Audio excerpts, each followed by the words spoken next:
How much do you love yourself? Because if you understand the value of self-love, you'll never be friends with those type of people. Most of the people out here are running around empty. They have no sense of self, no sense of self-love. When I say self-love, it has nothing to do with celebrity, money, materialistic things, and all of the things that your negative mind could probably go to. It has nothing to do with self-love. It has nothing to do with looks, nothing to do with cars and any of the superficial things that one would assume that could make you love yourself even more. It's a matter of knowing your value. It's a matter of you saying, I don't have to be around these people in these type of environments and situations in order for me to finally see the value in myself. I love me independent of you loving me. I believe in me. I know my self-worth. I am here and I have a purpose. There is no value in having wisdom, knowledge, insight, spirituality, love. Every day, I am a work in progress. A person who can forgive nothing is a person who's totally destroyed psychologically and emotionally. Forgive your parents. Forgive any relationship that you ever had that didn't work out. Forgive everyone else in your life that has ever hurt you in any way. Forgive yourself. Forgiveness is giving up the hope that the past could be any different. I think for myself, and I know many of you, you think forgiving means accepting what has happened to you. Well, it is accepting that it has happened to you. Not accepting that it was okay for it to happen. It is accepting that it has happened, and now what do I do about it? Forgiving is giving up the hope, not holding on, hoping, wishing that it could have been any other way than it actually was. Giving up the hope that the past could be any different. And when I got that, I think it took me to the next level of being a better person, because I don't hold grudges for anything or any situation, and neither should you. It's letting go so that the past does not hold you prisoner, does not hold you hostage. See, life is cyclic.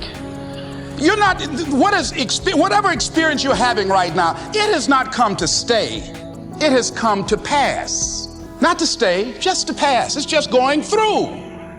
The biggest challenge is to know what's happening. This is a part of this thing we call life. This too shall pass. And maintaining perspective, putting it in perspective. You have to be willing to break from the past to have the future you so desperately desire. You have to have the courage to allow yourself to honor the past as it was, to forgive those who need to be forgiven, to forgive yourself, and to acknowledge that everything led you to this point now. Everything. Let it go and begin to focus on developing myself. And I say to you, you're going to have people to do things to you. Things are going to happen to you. And the most important thing to do is to harness your will and let it go and move so you can grow, so you can get on with your life. It doesn't matter about what happens to you. What matters is, what are you going to do about it? What are you going to do now, Les? But if you want to begin to move into your own personal greatness, if you want to begin to really enjoy a happy, successful, healthy life, you've got to be willing to go against the tide. You've got to be willing to harness your will. So as you're in the process of reinventing your life, write a description of the kind of person that you want to be. What are the things that you must overcome? What qualities about your personality you know that you're going to have to change, because those particular characteristics are liabilities to you? What are your assets? What are your strong points? Look at and evaluating yourself to make that determination. Other thing is that in order to get out of a rut, we need some coaching. Find some trusted critics, people that you know care about you and love you. So there's some things that keeps us from growing and getting out of ruts. Number one, we identify with feedback. We take it personal when someone wants to give us some feedback on where we are falling short and tell us about our blind spots. We want to have everything being positive about us. We're not perfect. It hurts. I have a friend who's a trusted critic. I don't like him, but I love him. He doesn't tell me the things I want to hear. He tells me what I need to hear so I can grow. It hurts. It hurts when he put me on the hot seat. I can't stand it. But that's the only way that I can grow. And I'm glad that he loves me enough to risk our friendship to tell me what I need to hear, not what I want to hear. High performers are not dissatisfied strivers. They're not. They're happy. High performers are happier than their peers. We all believe that to get the top, it's gonna be lonely at the top, and we all believe you have to grind and kill yourself to get there. Yeah. And that's completely wrong, and the data proves it worldwide, which is, I think, just overcoming a lot of people's biases about how you work today, because right now, especially today, like, you know, grind on social media is so popular. Or hustle. Or hustle, and by the way, none of the top 15% of high performers worldwide identify with those words. They literally don't. We asked them, we did a whole keyword analysis. Yep. This was actually pretty cool. And high performers explicitly say, these are the 3 driving feelings. If we said there was a high performance state, it's driven from these 3 things. Number 1, full engagement. Yes. Number 2, joy. Yes. And number 3, confidence. Yes. That's what they relate with, okay? That's where it's coming from. It's a joyous journey, not a dissatisfied one. And I had this conversation in the book because I'll kind of maybe frame it this way. Each of these chapters opens with a vignette of somebody I worked with or a situation that I was in that demonstrated high performance. In this particular situation, I'm walking on stage, thousands of people, after a very famous musician was out there and was telling the audience that person's secret to success, remember, thousands of people. Yes. Their secret to that person, their whole speech, their secret to success was never settle. Never settle. Nothing is enough. Never settle. And never be satisfied. Never be satisfied. Always demand more. And I'm like, oh, my second slide, which was gonna be on Jumbotrons in like 80-point text, was strive satisfied. And I'm like, oh, I'm gonna have to dispel this for all these thousands of people. I was totally freaked out. Yeah. But what I had to explain to people was not only the data, but it's this. If you're never satisfied, I mean, is it true that life is precious? If it's true that life is precious, and you could be gone tomorrow, do you really want to think, you know what, I just never felt fulfilled? I never allowed myself to have a moment of credit. I never allowed myself to have a moment of peace. I never allowed myself to look at that and say, good job. That's not the way to live life. I think just at a spiritual level, it's a bad move, and this book doesn't really go into a lot of that. It's more about the science and the heart stuff.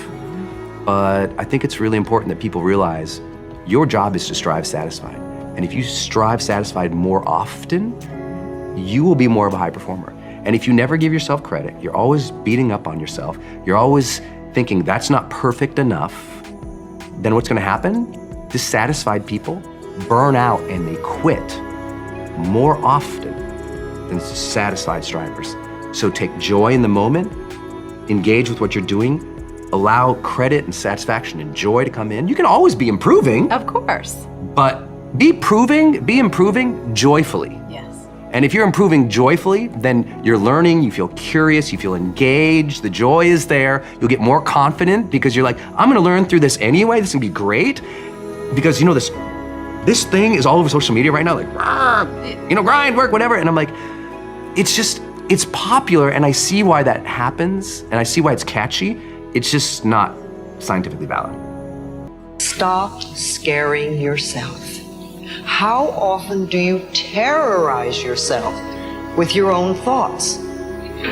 You get into absolute terror, and it's only coming from your thoughts. Nobody out there is doing a thing. Sometimes it's an old family pattern, sometimes we get new things. I would like people, when you have time, to make a list of your fears.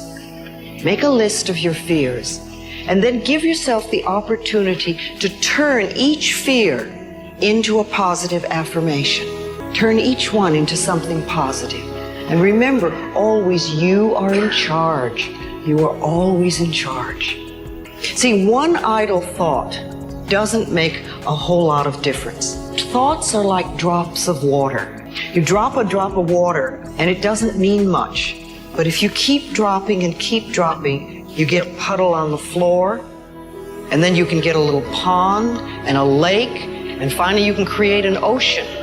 And with our own thoughts, we can drown in a sea of negativity, or we can float on the ocean of life. And it's up to us. The thoughts we think accumulate. And what sort of puddles are you standing in? Or are you up to here? Or are you up to here and trying to paddle? You know, what are you doing to yourself? When we're willing to change our thinking, we can change our experiences. And it doesn't matter if you've got a big puddle of negative thoughts. You know, you can move over here and create a puddle of mindfulness, positive thoughts. You can make changes, always. So you want to turn those fear thoughts into positive affirmations. Let them work for you. When we think we are unworthy, it means that for some reason we believe that we have to prove we have a right to our space on the planet, in life, as we are, being who we are. And that means that we will do all manner of wonderfulness to prove we deserve to be here. And usually, some of the common things are we overcommit, overgive, we overdo, we over-excuse, we overcompensate, and we stay in difficult, desperate, hurtful, harmful situations much longer than it is wise or productive to do so. Worth, what it is that you expect from the world in response to who you are. It's very different from value. Self-value means how you hold yourself within yourself and what you expect as a result. Now, in order to get to the worth, if you're not holding yourself within yourself as worthy, then what you expect from the world is surely gonna hurt you. This is what you're going to do. You are literally going to dump out everything that's in your head onto this piece of paper. Every concern, every worry, every to-do, everything that's bothering you, that you're thinking about. For some people especially, they're just experiencing way too much pressure. And that pressure, a lot of times, it's just an imbalance in perspective. And discipline is a matter of the imposition of order, and the order is necessary, especially for people who are hopeless and nihilistic. Your work is going to fill a large part of your life. And the only way to be truly satisfied is to do what you believe is great work. Most people do it for survival. We need to feed our families, we need to survive, it's our career, okay, we have to do it. But to wake up with, my feet and my fingers tingling and say, wow, I have this to do, I have that to do today. And it's an amazing feeling and I don't take it for granted. You're going to have a hard time thinking about all the options, and you're going to be really attached emotionally. So a lot of us know that. I can get over here, but over here, man, this is much better because I gotta go through this journey that is not fun. This from 20 to 100%, this shit in between is not fun. Discomfort is your friend. It really is. Like discomfort and not being happy and content with certain situations in life or certain feelings in life, they're massive motivators, and they're amazing at facilitating change. Everything else is second. Were the words, stay hungry, stay foolish. It was their farewell message as they signed off. Stay hungry, stay foolish. And I have always wished that. Well, it is scary. I will always say that, especially business, because it's a very scary place to be in. It changes, it goes ups and downs, it has so many ups and downs. To be successful, you have to be able to walk away from a deal. You have to. If you want it bad enough, then people are going to give it to you at petons, If you think it sucks when it's bad, you have losing pessimistic DNA. And if you think it's awesome and phenomenal, you have optimistic winning DNA. And I believe that to be true. And so that's where we're at. That's why people got to understand what is in us. We have no idea until we start trying hard. Is it as enjoyable as it can be? And we all know that there's a spectrum for that enjoyability. Like we've all had times in our life where it's not been so great. And then times in our life where everything came together and like, what a fucking great day, woo! Like, make more of those. And the discipline part, you don't hear a lot about. That's the things people do when nobody else sees. That's when you win.